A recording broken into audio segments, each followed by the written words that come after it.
Lettieri. How you doing? I'm well, Scotty. How are you, man? I'm fantastic. Thank you so much for joining me today. My pleasure. Where are you coming to us from right now? I'm in Fort Worth, Texas. How do you like it in Texas? I love it. I've been here for 16 years, 17 years, something like that. Okay, and you're from the Bay originally, right? Yeah, California. Okay, the reason I ask is because I had a very close friend of mine in college, and he was from the Bay, and the one thing I associated with him is he used to complain. Do you know Dos Toros? Dos Toros? No. Damn, you don't. Okay, there's this place is it a restaurant? It's like it's exactly like a Chipotle. The thing was that he was from the Bay, and apparently there's like one singular Dos Toros, and then they ripped it off or something, and then made it into a chain on the East Coast. And I wanted to know if you knew about it, because every time we'd walk past one, he'd get all pissed off. Weird. No, I wonder if that was. I may have moved before that showed up. Gotcha. Yeah, I'm not sure. It's pretty good, though, to be honest. If you ever go to New York City, go to Dos Toros. It's low-key better than Chipotle. All right, that's fine. Yeah, thank you so much for coming on. It's been actually, you were the last person I had scheduled a year ago, and I had to cancel last second, and I feel so bad. And I was like, it was ruining my life for like a year because I felt so guilty about really? Yes, because I had never canceled one of these before. Oh, okay. All good, man. And I ended up taking a break. So this is the first one. You were the first episode back since like August of last year. So thank you for reigniting it. Glad we could work it out. So you're from San Francisco originally, right? You said? Yeah, the Bay Area. Like the town is actually called Menlo Park. Gotcha. What did your parents do? What did they do? Yeah, like what? They worked in tech. They were in PR, public relations for a while. And you ended up going to college for marketing, right? Pretty much. So is that like any interest? Like, was that kind of the overlap there, PR, and then you had to go for marketing?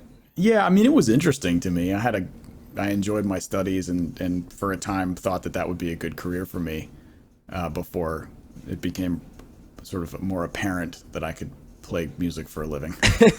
So wait, were you playing music when you were young? Yeah, I mean, I had a garage band with friends, since I was 13 or something. How did you get started playing music? Did your parents play any instruments themselves? A little bit. My dad plays guitar kind of as a hobby, and so there's always been a guitar in the house, and we used to mess around on it until they were like, "Hey, do you want lessons or something?" And so that's how it started. I mean, it's pretty stereotypical, like suburban youth musical upbringing. And how old were you when that happened? 11, I think, is when I started taking lessons for the first time. Gotcha. And I had a period of teachers growing up that would come over to the house, and the teachers would kind of change based on how my skill level was progressing. And I mean, thankfully my parents were always very supportive about making sure I had lessons. And by the time I was in college, I wasn't in a music program, right? I was doing ad PR, but I still was taking a little bit of lessons with the jazz guitar instructor at the university, just as like an elective, to kind of keep learning in that sense. But kind of by that point, I was more or less teaching myself, after high school. And then I've just had a series of great, older mentors and friends that I've learned stuff from too. So, and I've heard you mention that Jimi Hendrix is a big inspiration for you, right? Yeah, sure. I think if you pick up a guitar and Hendrix is not in your vocabulary somewhere, just somewhere, it's like a drummer who doesn't know like lacking. Steve Gadd. Well, I was going to say a drummer that doesn't know like John Bonham. I mean, no disrespect to Steve Gadd. He's a legend, but like, I had your Buddy Rich or somebody like that. Or exactly. I kind of, to be fair, like I'm a little biased. My father kind of was a massive Steve Gadd fan, and I kind of idolized him growing up. Yeah, he's amazing. He's absolutely incredible. I don't like he's like obviously everyone knows like Steve Gadd is like probably in terms of feel one of the most unique ever, I would say. And he was actually on the show. He was like he was only like my 20th episode too, so I was pretty new to it. Cool. And that's awesome. He just was nice enough to come on, and I was like shell shocked because I listened to him my whole life. Yeah, I've never met him or played with him, but yeah, I'm a big fan. I mean, that his playing on all the Steely Dan stuff, Asia, was just epic. You know. He told me a So story. yeah, I guess that would be an example. If you're a drummer, you don't know Steve Gadd, get it together. He told me a story about when they were recording Asia, because I think I had gone on Reddit and I told people I was going to be interviewing him, and I asked for some questions if anyone had any questions for him, which I've done for you too, but I'll get to those at the Okay. end. Cool. But someone asked about the Asia recording process, and he told me that he does not remember it at all. Because he told me he's like, look, I was partying hard back then. You know, life was Right. crazy, and he says the only thing he knows is that he went in and they did 2 takes. They took the first one, and the only reason he knows that is because someone had to tell him that because he was getting that question, and I forgot who he said told him. But the fact that he was just like went in there and he has no recollection of it, and it's like so tied to so many people's lives. You know, Well, it's insane. you know, those guys. I mean, he's of that era where the session players were working so much on so many big records that I'm sure it was just another session date for him. It's insane. I can't even imagine it. That's pretty amazing. He's absolutely incredible. So like you said, you know, obviously if you pick up a guitar, Jimi Hendrix is just like, you have to kind of know him if you're picking up guitar, especially doing anything rock related. But I've heard you say specifically the riff for Hey Joe is something that you've been a big fan of. So the thing I'm curious is why. Yeah, you saw that Premier Guitar video, huh? Well, you've said it before too. I saw it in some written work, but yes, I did see the Premier Guitar video. It was the first time I'd ever learned to read tablature. Okay. So I think that's probably why it was important. Gotcha. Because, you know, I was 12 or 13 or something when I learned that riff from my guitar teacher at the time. And she was like, look, this is tablature. Mm-hmm. This is sort of a music notation specific to guitar. Let's learn it. I think it'll be really good because now you can learn tunes real easy. And she was right, because this was around the era of in the internet where people were like uploading their own tablature to these forums, you know, and you could download them. It was probably illegal, but you could download them. And, you know, if you could read tab, you could learn your favorite Metallica song or whatever it was. And it was actually kind of good practice because a lot of these tabs were right. So I could learn a tune, and a lot of the tabs were wrong. So I would be like, wait a minute, this doesn't sound right. And then I would actually have to use my ear to figure out what was coming out of the speakers. And so, yeah, but the Hey Joe riff was the first riff. It's like the, you know, the bang, dong, dong, dong, that kind of like walking bass line thing that the band plays. That was the first, technically riff that I ever learned. What else from that website? What were like other songs that you'd like stick out in your mind and stuff that you learned early on? Mine is Bulls on Parade. Okay. Yeah, I probably got that one printed out, wasted a lot of ink, you know, out of my, I mean, but it was like anything I could find, you know, from Soundgarden to Steve Vai to whatever it was, you know. The website was called Harmony Central.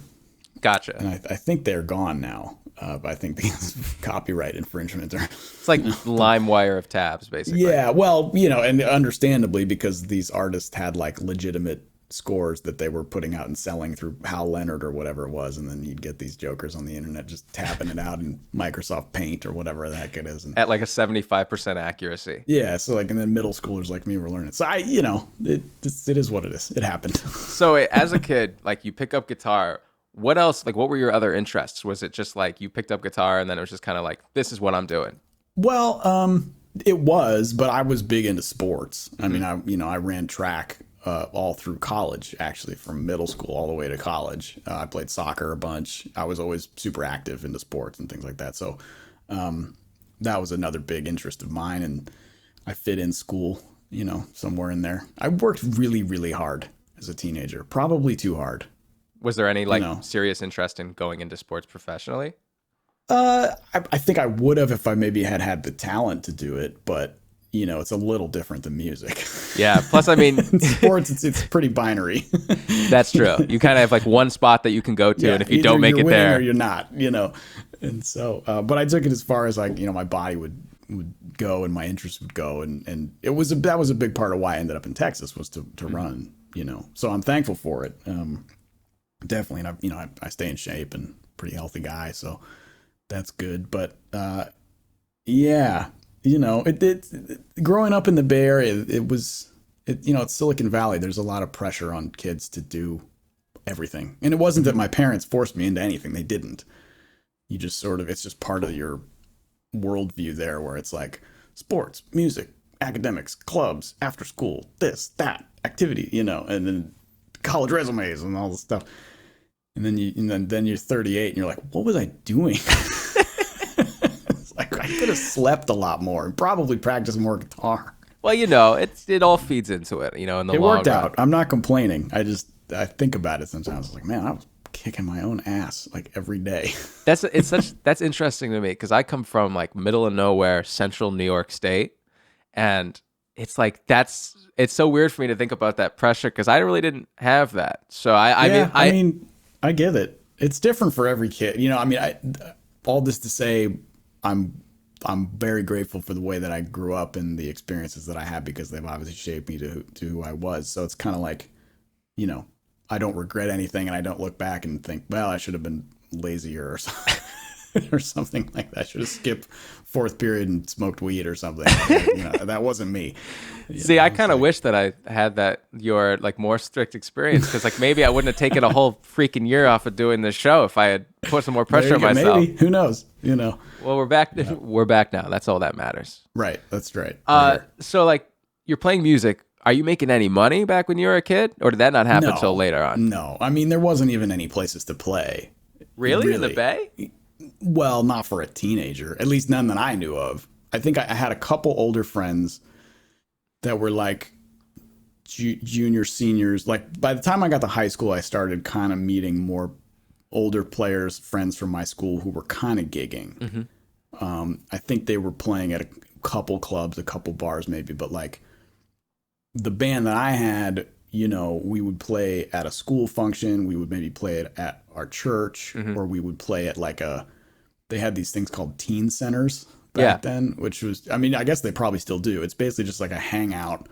They got like pinball games and foosball and snacks, and then like some couches and a pool table, and then like a room in the corner where a band would set up and do whatever. Mm-hmm. And so we would play those places, you know, we weren't making any money. I didn't make any money playing music until I got to college and was like old enough to play at a bar, you know. Gotcha. With an original band, you know, or a frat party. So, definitely played a lot of those. But like, are you doing? It was all cover bands up till that point? No, I was always in original bands of some. I mean, we would play covers, but mm-hmm. I always had some kind of original band where we would write our own songs and, you know, mix in some covers here and there, and like in college, we would get gigs at the local bar near TCU, and mm-hmm. Kind of got into the local music scene that way. And then when I got out of college, in my early 20s, I played a lot of weddings and top 40 gigs, and, you know, a lot of wearing a jacket and tie, playing the guitar. Hey, they pay well. Thing to do ever. they pay well, those gigs. Sometimes. That's true. Sometimes they don't. So wait, but like back in the day, what's the music that you were writing? If you're doing mostly original music, what was the kind of stuff you were writing, and then how is it different now? Well, it's actually a lot kind of the same in a weird way. Mm-hmm. I've always written instrumental guitar music. I've been doing that since I was 14, and I started finding out about those players that were doing that kind of became my heroes, you know. Mm-hmm. So there was always that element. The bands I had kind of in college I always had a singer, and then it was sort of a mix of rock and funk, R&B kind of thing, varying influences. It was interesting. Every band I always had was either like too rock for R&B or too R&B for rock. Or kind of, we would just play wherever we could play. And some of them ended up with a following, and we did little trips outside of Texas every now and then. And mm-hmm. One of these days I will inform the world of what all these bands are, and everyone can hear them. Do you have recordings of all of them? Oh, yeah. There's hell stuff. Yeah. There's all kinds of, and some of it's actually pretty awesome. I actually am very proud of. Have you ever gone back and like taken those recordings and be like, man, we should do this song now? I have. Yeah, there's a couple old riffs floating around. Actually, a few riffs that have floated around from those eras have ended up on records that I've done. Lettieri records, you know. I'm not going to tell you. You can't? Oh! Is this a secret? No, it's not that. Well, I don't know. there's some stuff floating around. I mean, if the idea is good, it's good. I don't care, when it came from or where it came from. Is it Montreal? No. Okay.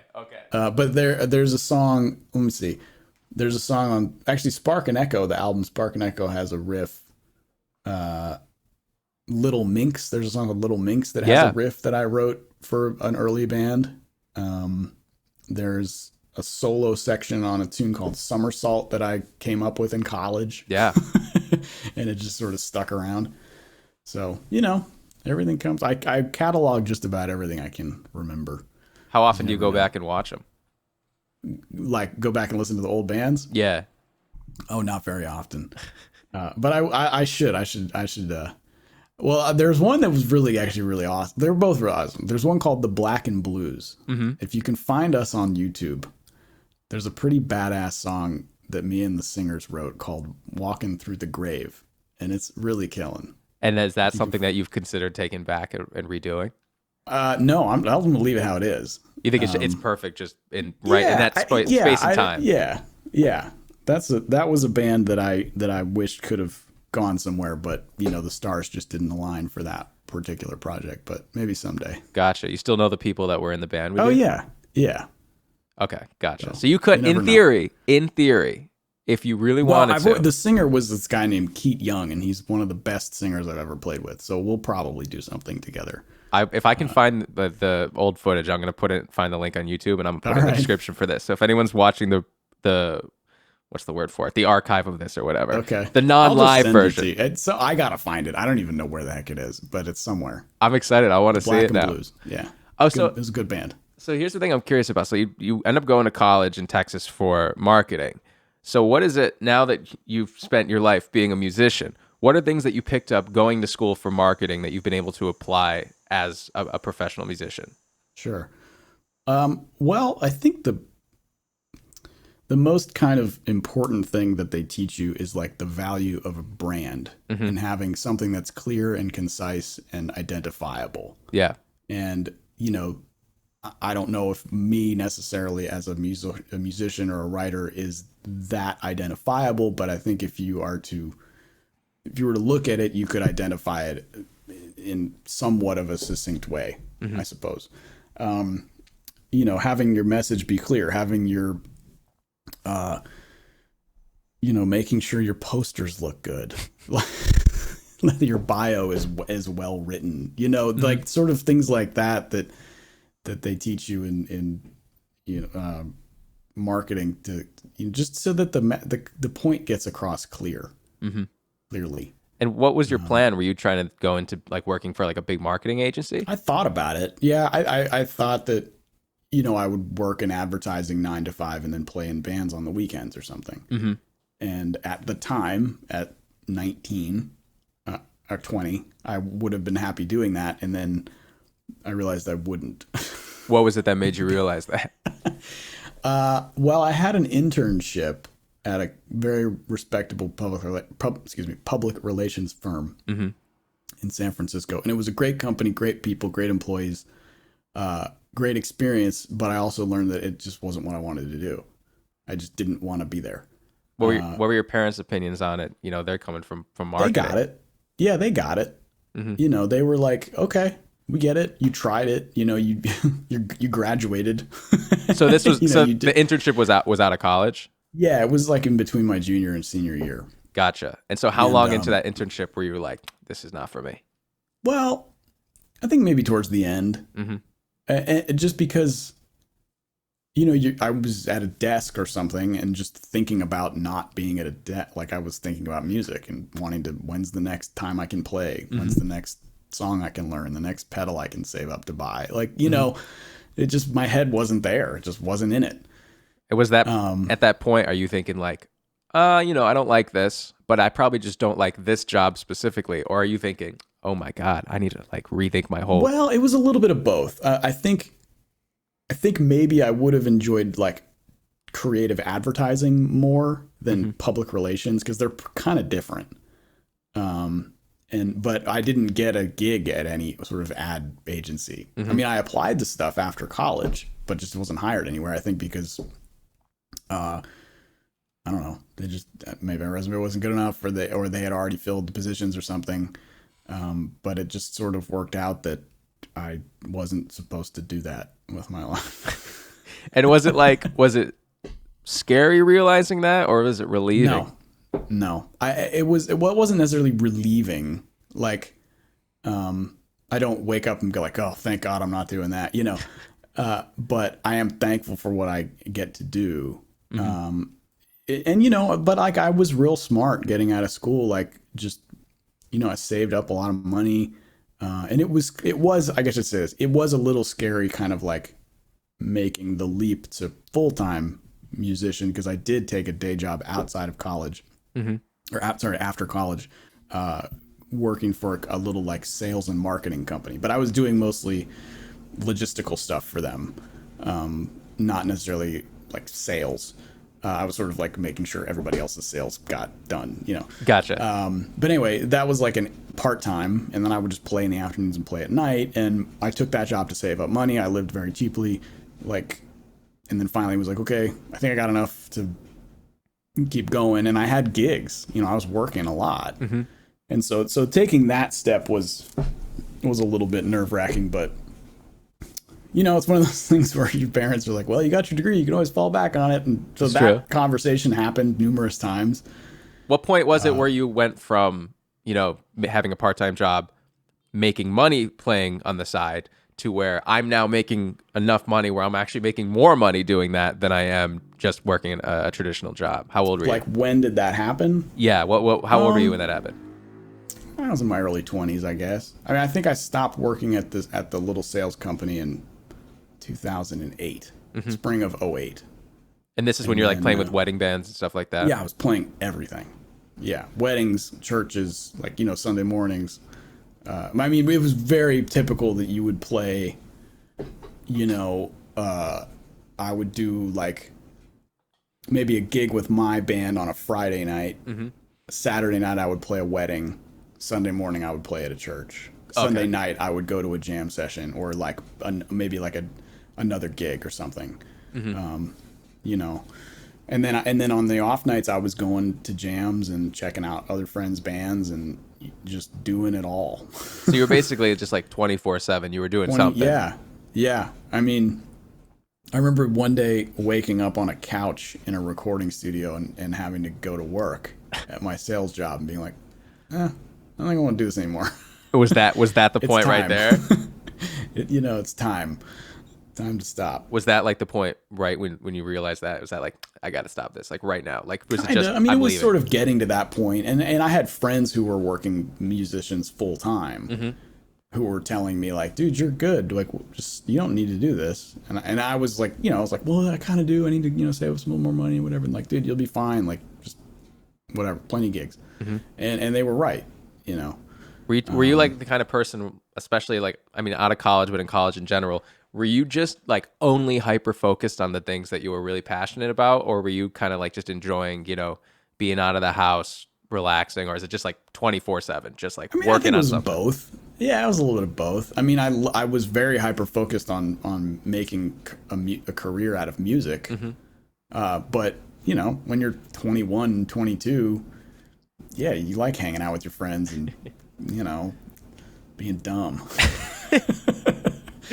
Responsibly dumb. Yeah, you do not strike me at all as someone who's just being dumb in general. No. I was raised well. I'm kind of the same way. I'm like dumb in like my spectrum of doing stupid things is so low. Especially, I mean, I live in New York City, and everyone here is actually dumb. You can get into a lot of trouble there. You can get into a lot of trouble in New York. So my spectrum of dumb is like this. If it's for me, this is like that for everyone else, and it kind of worked out for me. It worked. It worked out. I'm alive. I'm 23 years old now. I had to think about it. Go. Yeah. I don't know how old I am. And I had a lot of, thankfully all of my friends are not dumb. A lot of my close friends from college, one of them I think might be in the CIA now. We don't really talk about it. And then another one is an anesthesiologist. So they were all like pretty driven people. Gotcha. That's the best. I had another one of my close friends was a colonel in the Air Force. So it's like, and then I had my music friends, but they're all great, successful, normal human beings. So I just surrounded myself with people that weren't dumb. That's the best. It helps me. Like if I'm around people where I'm like, they're this, like I want people who have motivation, whether if it's something that I'm into or not, just people who are motivated for something. It's like gasoline for myself. It's kind of selfish if I think about it, but like it really does help. Motivated by you too, so we'll see. Maybe people who don't take an entire year off of doing their show. That's fine. It's 1 year. You're 23. You're a kid. Yeah, that's plenty true. of time. I'm too hard on myself, Mark. I'm gonna hold this against myself. So all right. Right out of college, you're working with all these bands. You just quit your job. What was the first singular band where it was like, oh, I can make a career not just from playing with everyone, but I'm making money just playing with these guys? Well, considering I'm still in several bands, I don't know if that's ever happened. I say that in jest. I mean, seeing Snarky Puppy turn into what it is has always been really valuable. And I'm thankful for that. And some pretty important life decisions were based on the kind of trajectory of that band. For a little while, my wife and I considered moving to Nashville, where I really wanted to be a full-time studio session guitarist. Why did you do that? Well, because I was having so much fun traveling and touring and playing music with Snarky and other bands, but my career was sort of shifting around. I was like, well, maybe I can still do this, but if you want to really get into the session thing, like you're gonna have to be there like all the time, and I was like, well, I wouldn't be there all the time, so I guess this isn't really gonna work, and so I just kind of let it kind of work itself out in that sense, that I was gonna really stick to my gut and stick with this band and start doing my solo career and keep operating as a session player, but in a sort of a different capacity than like the full-time studio guitarist. Were you married at the time when you started playing with Snarky? No. Gotcha. I was with the woman. She's a woman. I was with the lady who is now my wife of 10 years. We met right out of school. Gotcha. And so, she's definitely been around on the, hey babe, I'm going to go out with this band Snarky Puppy for a weekend. And, I'd come back with $60 or something like that. But we didn't live together at the time. She was making her own money, so she didn't have to worry about me contributing anything because I wasn't contributing anything. Were you thinking about, like, I know you weren't married at the time, but were you thinking about settling down back then? Oh yeah. I mean, when you know, and we've always had a healthy dynamic as far as me being on the road and being at home, and everybody's relationship is different, but we figured out a way that works for us and our kid and everything like that. So we're in a good place. As I say that, as I'm about to leave on tour for 3 weeks. Where are you going on tour? We're going to Europe with Snarky on Thursday. Oh, I forgot about it. I literally have that written down. I forgot about it. I'm rusty, right. Mark. I'm rusty. It's on my website. Hell yeah. So, like, was that idea that you wanted to go to Nashville, was part of that? Was it really just like, I just think this is a good career path for me? Or were you thinking that partially because you were thinking about settling down? You're like, this makes getting married and having kids and all that. It wasn't really that. I mean, we were already married by the time we thought about that. And Gotcha. She was working as a pediatric nurse at the time and was thinking about getting an advanced degree and doing another thing. So it was actually partially her decision not to go too, because then she decided she didn't really want to do that. and I was like, maybe I don't really want to be a full-time session player either. So, all right, I guess we're not going to go. And we didn't, and it worked out fine. And that was back in the day when you got, so like Snarky's basically just like getting in vans and just kind of going to bars and clubs and anywhere. Still, take you, right? I mean, this was kind of like, well, it was funny because this was like post the first Grammy that Snarky Puppy won, which at the time we were still kind of driving around in a van. We were slowly graduating to like a Sprinter. But it wasn't like we won a Grammy and then the next day like 2 tour buses pulled up. Like, no way. So, the transition was slow. What was the point where you're like, this is like, it's not overnight, but you're like, this is the band I can see myself at least devoting most or like a large portion of my time to them because I can see it as, a financial, not like you're doing it for money, but you can live off of it. Yeah, I get it. I don't know. I mean, I don't know. Almost kind of, yeah, maybe, what year is it? 2022. Maybe about 10 years ago or something. I mean, the band, I knew it was a special group from the beginning. And I wasn't in it at the beginning, but even like seeing them play in the beginning, I was like, there's something better about what this is than what everything else is. You joined in 08, right? Kinda. I recorded with them in 08. I started playing with them in 09. Okay, so that's like 2 or 3 years after they started really putting stuff out. And but there was those first couple of years I was still doing weddings and other things and had my own band that I thought could do something and whatever, really everyone in the group was living a similar musical lifestyle. And we were just hoping that maybe one of these things would pop off. And it all just kind of worked out in the end. And it just did. Yeah. I mean, I can't explain it other than like right people, right music, right time. So now I'm going to do a big jump ahead. I got to ask about the new album, Empire Central. I have been waiting for this record since Culture Vulture because it was, if I remember correctly, it was originally going to be Empire Central, right? One of them was, maybe. I think maybe it was. It was either that or Immigrants. I think it was Culture Vulture. I remember seeing it on like a Reddit AMA like 7 years ago or something. Yeah, you might be right. So what were you thinking now that you've done a couple records, just traditional studio albums, that and Immigrants? What was the idea going back into the studio? Do you prefer playing in front of an audience like that because you can, get that live energy, or do you like having that control? I think I asked the same question to Maz when he was on, but do you like having that control over a song like in the traditional studio? I don't know. It's interesting. It's no, because I don't know. It's just a different headspace. I think that what was great about this time with Empire Central is that we got to play the songs like 5 or 6 times. As opposed to just like 1 or 2 normally? Once. Yeah, or something like that. And I mean, in the past, we really didn't do very many takes of stuff. So this was nice in that we got to go to the same place every day. We got to really kind of settle in, really start to learn, feel good about the music and the parts we were playing and all that to kind of take some of the pressure off. But I love being in the studio. I love that dynamic of taking your time and trying things. I think that's the thing is like, with a guitar player as myself, when you're doing a project like Empire Central, it's like, you get about that much time to make sure your stuff sounds good because there's 1,000 other things going on. When you're in the studio, it's like, no, we'll try this pedal. No, we'll try that amp. We'll try the, and maybe you have more, depending on the session that you're doing.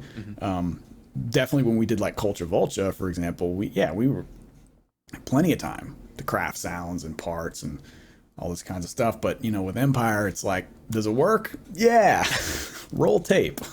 Do you think that kind of recording, does it make you nail things on the first try, or does it make you less critical of yourself in the long run so you can kind of get over little mistakes, whereas you're going to be nitpicking more?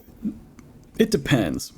I mean, there's stuff on the record that I played that I wished I'd done differently, or wished they'd maybe taken a different take of that. But it doesn't matter because it's like all very selfish stuff. Because usually, if the band sounds awesome and there's like 1 or 2 things that I played that maybe I was like a little ahead of the beat, or that note was a little pitchy or something. So the music, there's a part of me that's like, that's the great stuff. That's the magic. That's the humanity of music. And then there's like the social media perfectionist in me that's like, well, everyone's gonna comment about this and how his guitar sounds funny, and that kind of stuff. And so I try not to think about that. Do y'all ever mention like right after a take, like maybe the band sounds good, but you're like, I did something that's just like, I can't live with this. Do you ever say that right after? I mean, there are probably takes on Empire where like if you had kept the camera rolling, somebody would have been like, well, I beefed that whole thing, or whatever. But maybe you don't notice it, and maybe it wasn't as bad as you thought it was. It's really only noticeable to the person who did it. Like, unless it's like the freaking amp explodes, no one's going to notice. Yeah. Which is, I think it's the unfortunate thing just of making something is the fact that like you nitpick all of these details just for 99% of the people who watch or listen to never even know if it was different. Sure. Yeah, and you're right. Our fans are pretty.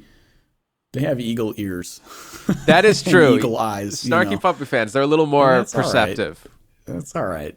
It's like good. I'd imagine it's like good pressure. I think so. Yeah. And it's interesting because I think, the band's kind of been away sort of for 2 years or so, 2.5 years, and so there's a lot of people I think that are hearing the band for the first time with this album. Mm-hmm. I remember when they put the Trinity video up there. I mean, I was reading some of the YouTube comments and they're like, why are there so many people in the band? They didn't know because they're picturing like film that. People just didn't. They had no idea who we are or what we do. Or When did you write Trinity? I know the answer to this question. I started it in like the fall of 21 and then finished it like a few days before it was time to kind of turn in our stuff. So you were writing it the whole time specifically for this album? No. I mean, I started it with like a little guitar arpeggio voice memo on my phone, and I was like, this is cool. And I just sort of sat on it for a while. And then there was like a couple days in 21 where I picked it up and was like, okay, cool. And started working on it, thinking it could be a Snarky thing, and then put it away for a while, and then came back to it and finished it in like a day or something. So it wrote itself pretty quick. How many songs do you have on the album? Just the one on this one. Trinity. Yeah. I mean, it was amazing. I remember my friend, my best friend and I, we were like texting each other because we're all busy working. Then all of a sudden we see like brand new Snarky Puppy video dropped, and we had kind of just like heard about the fact that it was going to be a live album again.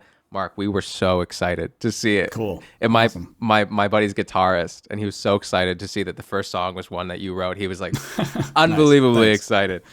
Very cool. And it's an absolutely amazing song. And I think it was a great way to open up the promotional time for the album. I think it was a good sort of reintroduction.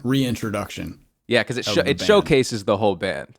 Yeah, and it kind of travels through different sonic worlds that we could exist in potentially. Hell yeah.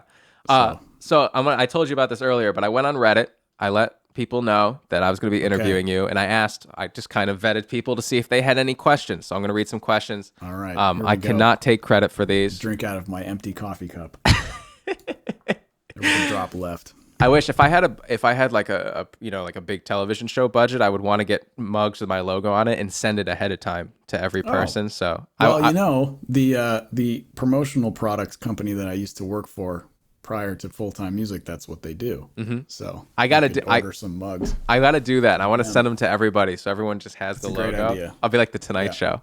That'd be perfect. Okay, so this is actually related to Empire Central. Spunky Monkey. What? The person's name is Spunky Monkey. Oh. All right. Off to a good start. Spunky Monkey asks, what is your favorite song that you didn't write on Empire Central? Oh, wow. Dang. I don't know if I can answer that because they're kind of all my favorite, which is a lame answer. But seriously, they're all really cool and really different and totally sound like the person that wrote them, which is really awesome. Do you think that's more so the case now that you've had some time off, that the songs are really, you can hear the composer more so in each song rather than just like hearing the band as a whole and having them kind of mesh together? Do you think that's kind of different now? I think it's actually kind of the same. I think everyone's always had kind of an identity to their writing. And if you're a member of the band, it's pretty easy to pick out. Yeah. You can just hear it immediately. You're like, that's Chris. That's like, this is this guy's song. Yeah. Okay. This next one comes from Kinky Belt. These names. You got some funny followers, buddy. I know. I'll take what I can get. What is his writing process? What is your writing process for writing songs on your own albums? How much input is there from the bandmates and the featured artists? Okay. It's sort of disconnected and haphazard, and pieced together. I'm always cataloging ideas, and then there's like an internal clock that I have that's like, okay, it's time to go through all these ideas and start making songs. And so that's what I'll do. Some stuff is, I'll maybe start a demo. Other things are just a thing on my phone, like Trinity, for example. But and then I kind of piece through these ideas, whether it's a melody or a groove or a chord progression or a riff or whatever it is, and try to find something identifiable that's like maybe not so musical. And then just kind of start expanding things with that kind of frame of reference. Like, what does this riff remind me of? Like, where do we exist here beyond this is a guitar sound? Like, what does this remind me of? A person, a place, a thing, an event, whatever, a feeling. So if I can kind of tie that stuff together, an image, a color, I'll start writing, and certain things I'm like, maybe that wasn't such a good idea, and leave it alone. Other things, they turn into tunes. Do you work when you're doing when you're in this process, are you treating it like you're working a job where you're like, I'm going to wake up at this time, and then from this time to this time I write, or do you just kind of do it like as you're feeling it? Sometimes I try to do that. I actually did a little bit of that this summer, and it actually worked out really well because I ended up with a lot of material that I'm going to start recording, I guess, my next official full-length record throughout 23 to put it out probably in 24. Do you know who's going to be on it yet? Well, I mean, it'll probably be my usual guys, and then maybe bring in some features. I'm not really sure what I want to do there yet. The music's got to kind of dictate. I mean, there's definitely some people that I've been thinking about reaching out to do some stuff with. But anyway, so I tried that kind of approach of like regimented writing, and I think it actually kind of worked out pretty well. I'll probably try that again. But that's how it works. Okay, this one, I to be honest, I noticed this one because of the person's username, and I could tell that they're definitely a Fearless Flyers fan. Their username is the Wolfpecker. So, right. Look, they can do what they want. I think these are the people that weren't being responsibly dumb in college. They were just being dumb. Sorry, Wolf. What is the number one thing you try to keep in mind in regards to phrasing when improvising? That's a technical question. Okay. I try to tell a story. I mean, the solo's got to go somewhere. I definitely try to be conscious of rhythms, and the melodic content too. But I tend to base how I build phrase after phrase based on what I'm doing rhythmically, I think. And sometimes I don't think about like guitar soloing, like, oh, how would this sound if I was a bass player? How would this sound if I was playing trumpet or something? How could I, because if you're playing a wind instrument, you have to breathe, you know what I mean? So like having that, being conscious of knowing when to leave space in your phrasing, can be really helpful. Certain kinds of music, other times you just gotta shred. But for most of the kinds of music I play, there's breaths in the phrasing. Yeah. So, well, Mark, thank you so much. That's all I got for you. Thank you so much for coming on today. Cool. Before I let you go, is there anything that you'd like to say to everyone? Anything you'd like to promote? Obviously, Empire Central out on September 30th. Empire's anything else you'd like to say? Well, Snarky's heading to Europe. My band is heading to Europe in November. You can see all the gigs on my website at marklettieri.com. I have a new EP coming out on, I think, November 4th through Ground Up. It's something a little different. It's just guitar, bass, drum trio. Super mellow, easy, good music for sitting on your porch and watching the leaves fall. Hell yeah. So we blew up everything with Deep Volume 2, so now we're just going to start at the rubble here and recreate. So that'd be cool. I'm excited about that. Well, Mark, thank you so much. I appreciate it. Thanks, Scotty. Of course. Thank you to everyone who watched. I don't know when we'll be back. Well, hopefully it's soon. Yeah, you got it, man. I'll see you guys later.